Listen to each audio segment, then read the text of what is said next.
بسم الله الرحمن الرحيم. وإذ قال ربك للملائكة إني جاعل في الأرض خليفة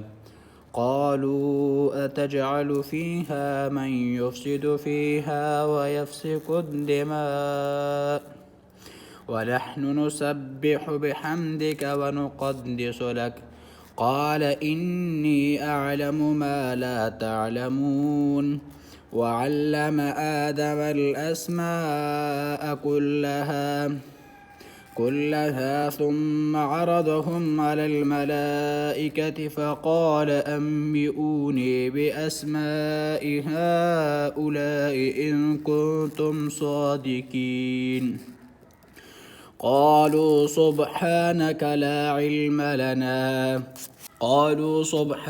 لا علم لنا إلا ما علمتنا إنك أنت العليم الحكيم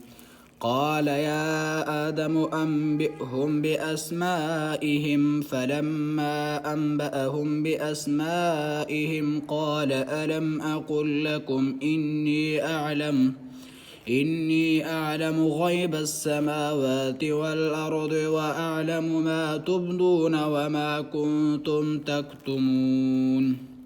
وإذ قلنا للملائكة اسجدوا لآدم فسجدوا إلا إبليس أبى واستكبر وكان من الكافرين وقلنا يا آدم اسكن أنت وزوجك الجنة وكلا منها رغدا حيث شئتما ولا تقربا هذه الشجرة فتكونا من الظالمين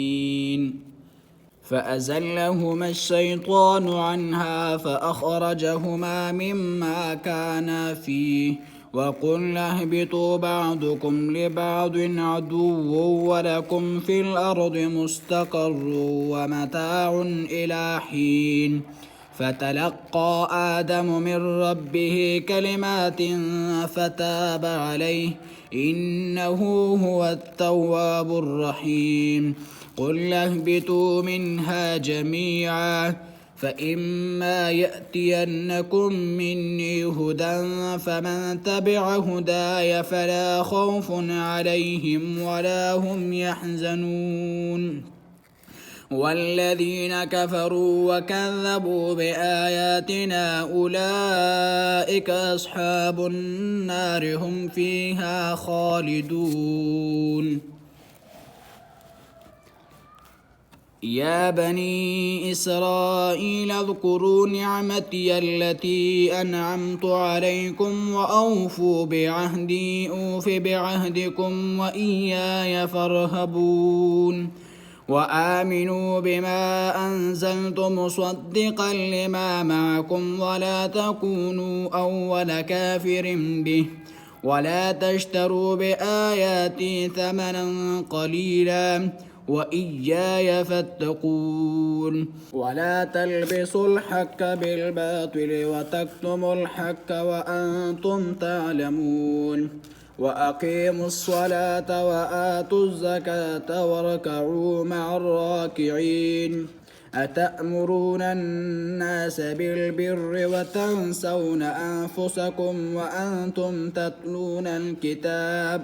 أفلا تعقلون واستعينوا بالصبر والصلاة وإنها لكبيرة إلا على الخاشعين الذين يظنون أنهم ملاقو ربهم وأنهم إليه راجعون